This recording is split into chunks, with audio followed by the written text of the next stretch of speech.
Family and Friends, Multi-ROM 1. Unit 7. Are these his trousers? Classbook, page 56, lesson 5, reading.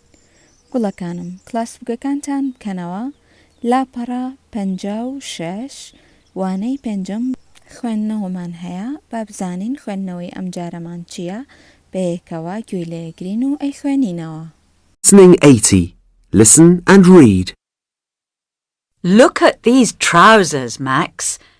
And this coat. They're nice. I like these trousers, Mum. Oh, Max, they're orange. All your trousers are orange. And I like these socks and this t-shirt. They're orange too. But I like orange, Mum. It's my favourite colour. Max, try on this blue t-shirt and these green trousers. Blue and green are nice colours too.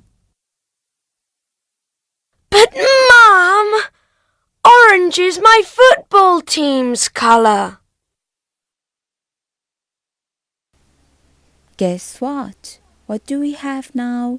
Esta chiman haya. Now we have meanings. Esta wataman haya. Babzanin watay amrudina bakurdi chia. چەند وشەیەکی تایە کە لەوانەکانی پێشوو خوێندومانە بابزانم لەو کاتێ منەیەکەم بە کوردی بیرتانە ئەو وشانە با ئێستاش بچین ڕیدینەکە بکەین بە کوردی. Are you ready? 1, 2, 3.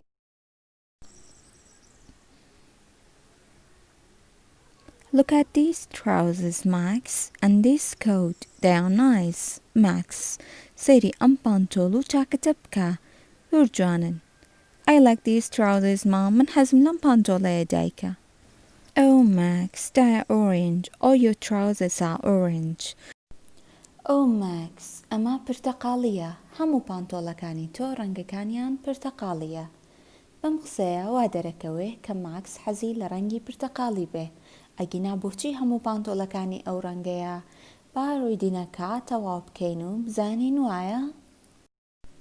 And I like these socks and this t-shirt. They are orange too. But I like orange, Mom. It's my favorite color. Max said, من حزم لم گۆرەوی لم t-shirtەیە. دایکیشی پێی ئەڵێ They are orange too. ئەڵێ ئەمانش ڕەنگیان پرتەقاڵیە. Number 4. Max said, But I like orange, Mom. بەڵام من حەزم لە ڕەنگی پرتەقاڵیە دایکە. It's my favorite color. ئەمە ئەو ڕەنگەیە کە من حەزم لەیەتی. ئەمە ڕەنگی دڵخوازی منە. Max, try on this blue t-shirt and these green trousers. Blue and green are nice colors too. But Mom, orange is my football team's color. دایکی ماکس دەڵێت ماکس ئەم تیشرتە شینە و ئەم پانتۆڵە سەوزە تاقی بکەرەوە. شین و سەوز دوو ڕەنگی جوانن. شین و سەوزیش ڕەنگێکی جوانن.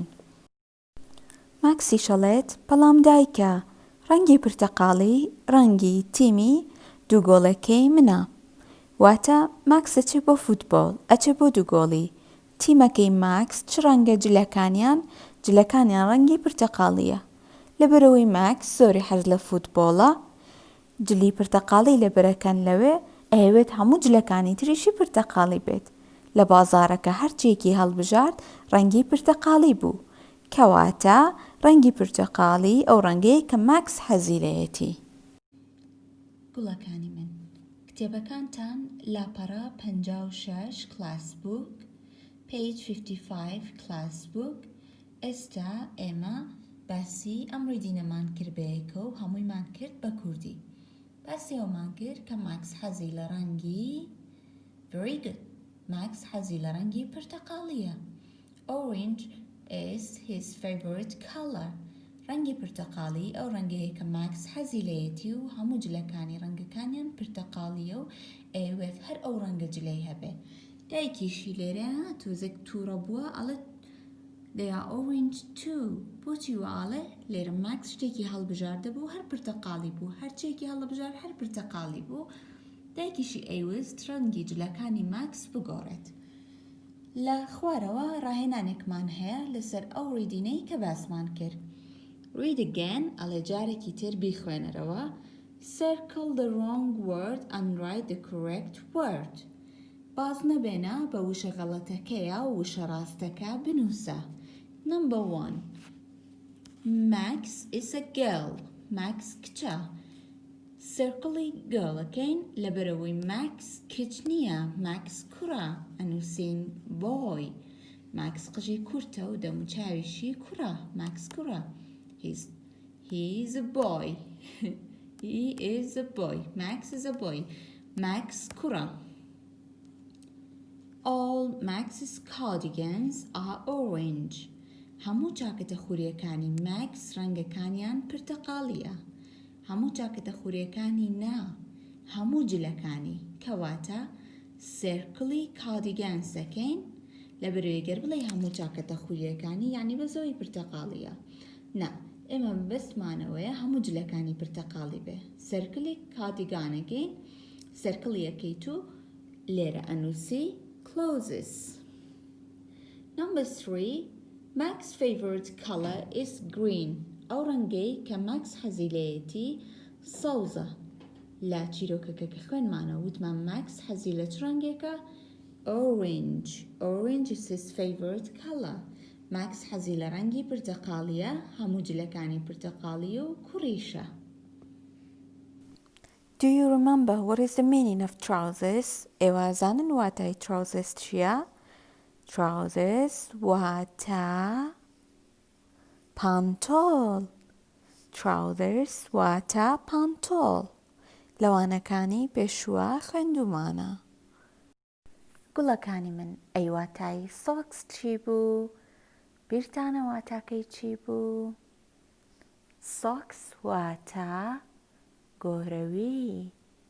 گۆرەوی. socks و trousers لەوانەکانی پێشوە خوێندومانە. خوێندکارە جوانەکانی من ئێستا گوێ لە ئۆدیۆی لاپەڕا 57 ئەگرین. Classbook page 57. Classbook لاپەڕە 57 بکەرەوە گوێ لەم فایلە دەنگیە ئەگرین دوای ئەوە نمبەردا ئەنێن. Listening 81. Listen and number. 1. This blue coat is nice. Try it on.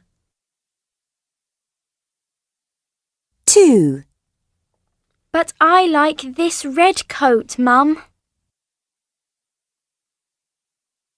3. What about these pink trousers?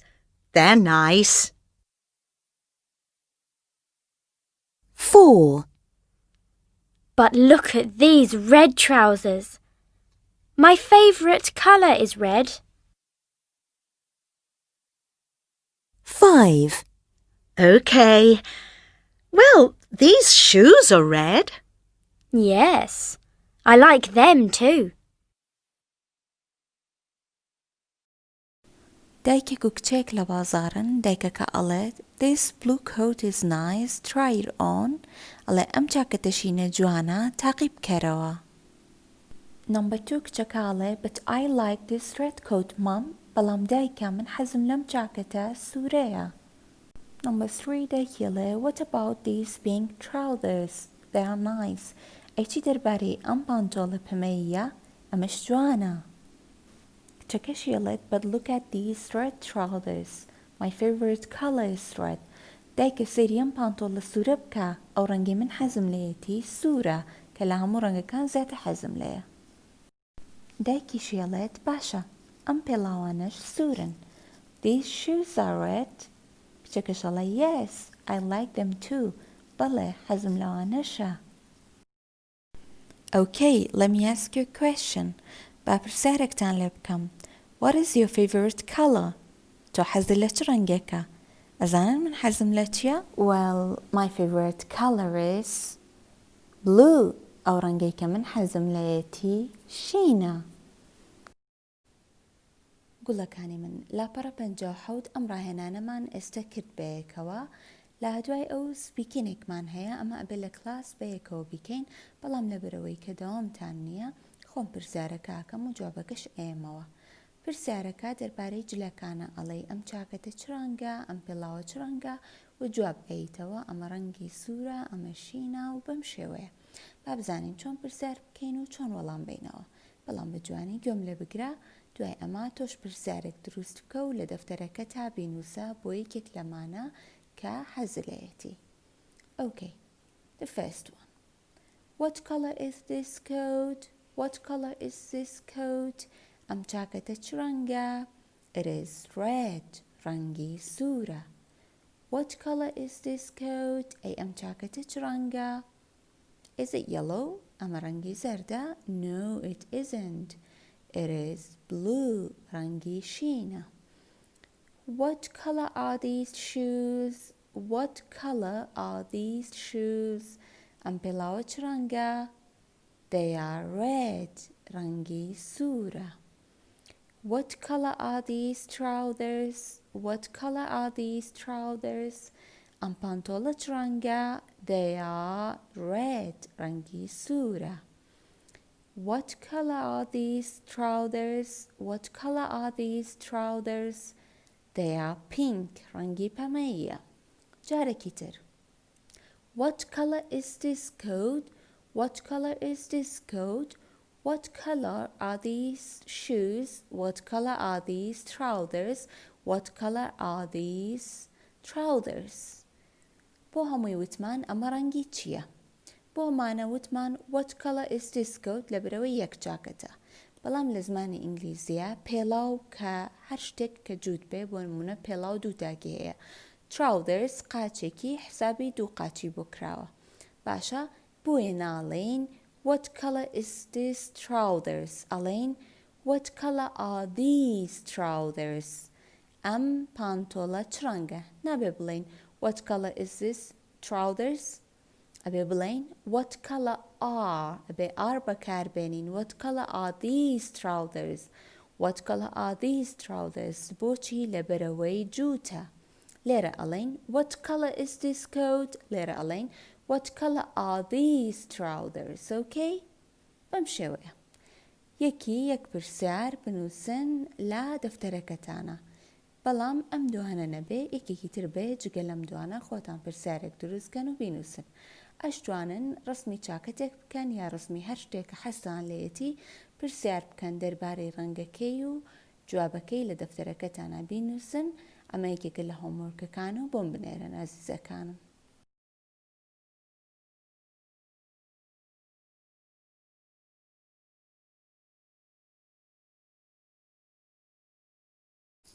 گوڵەکانی من لاپەڕە 57 کلاس بوک page 57 لاپەڕە 57 با بزانین ئەم ڕاهێنانە چییە؟ circle apostrophe yes and match ئەڵێ باز نەبێنە بەم کۆمایە و ئێسایامە ئەپۆسترۆفی پێڵەن باز نەبێنە بەمەیە و بیگەێنە. سەرکە باوکەکان لێرە ئەڵێ where is هەردووکیان نووسراوە where is بەڵام ئەم وێرزایان ئەمە یەکەم دانەیان چ لەترێکی تیا دیار نییە ئەمەیان لەتر ئایتیان نییە. لێرەیە لتر ئایمان هەیە بەڵام لەمەیانە نیمانە. لە جیاتی ئەوە چی داناوە؟ ئەم هێمایی داناوە کە پێوترێ ئەپۆسترۆفی. لەمەی تریانە بە هەمان شێوە واتس لێرەیە ئایەکەمان هەیە لێرە نیمانە هەردووکیشان وەکو یەکتر ئەخوێنرێتەوە و یەکشتیشە. ئەمەیان it is وەکو یەکە بەڵام ئەوەی لە نووسینە جاری وایە کورتیەکەینەوە بەم شێوازە ئەینووسین. لێرەشە لێتر ئایمان نییە بەڵام لێرە کە درێژکراوەتەوە ئایەکەمان هەیە he is. لە خوارەوە ئەم ڕاهێنانەمان هەیە من بۆم شیکارکردوون ئێوەش لە دەفتەرەکانتانە بیکەن. یەکەم داناڵێ what's this ئەڵێمە چییە؟ ئەبێت تۆ سرکڵی ئەپۆسترۆفی و ئێسەکە بکەی ئەنجا لەو بەر درێژکراوەکەی بدۆزیتەوە. ئەهاڵێ what is this ئەمە یەکشتە ئەیگەێنی بە یەکتر و لێرە ئەنووسی letter D. Number 2. Where is my tracksuit? tracksuitەکەم لەکوێیە؟ لەو بەر کامە درێژکراوەی ئەوە. Where is my tracksuit? لێرە ئایەکەمان نییە لێرە ئایەکەشمان هەیە کەواتە ئەی بۆ ئەبێت ئەیگەێنی بە یەک ماچیەکەیت و letter A ئەنووسیت. Number 3. It is under the seesaw. ئەبێ بیگەێنی ماچینە دیسان گەیاندنە کامەیان ئەوە نووسراوە What is this? It is under the seesaw. لێرە ئایەکەمان هەیە نووسراوە It is under the seesaw لێرەش عینەن شت کەواتە ئەیگەێنی بە letter E و سرکڵی ئەپۆسترۆفی و ئێسەکەکەی بیرتان نەچێ. Number 4. She's 8. تەمەنی 8 لەو بەرکامە نووسراوە She's 8. Very good. Number 2. کەواتە لێرە بیمان هەیە ئەیگەێنی پێی و ئەنووسی B. He is my brother.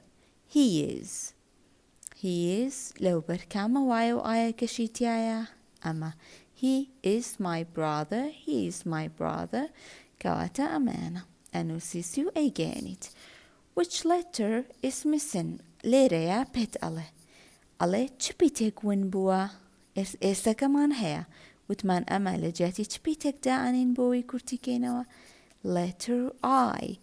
کەواتە کە ئەم هێمایەت بینی بەم شێوەیە لە وشەکانە ئەمەد بینی ئەپۆسترۆفی و ئێس بینی تۆ زانی کە ئەمە چییە letter I و دیار نەماوە ئۆکەی؟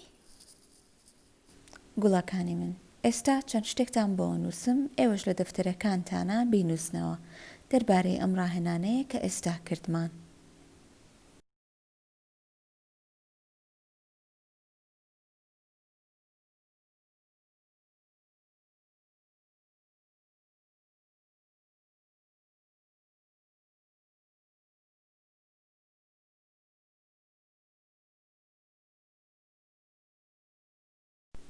هۆمۆرکەکەشتان وەرکبووکە lesson 5 and lesson 6 وەرکبووکەکەی تەکەیتەوە لە سەری سەرەوە نووسراوە lesson 5 and lesson 6 بەم شێوەیە هاتینە کۆتایی unity 7 کەواتە تۆ ئێستا بێ لە وەرکبووکەکەت هەموو unity 7 شیکار کرابێ. کاتێکی خۆش و بای بای.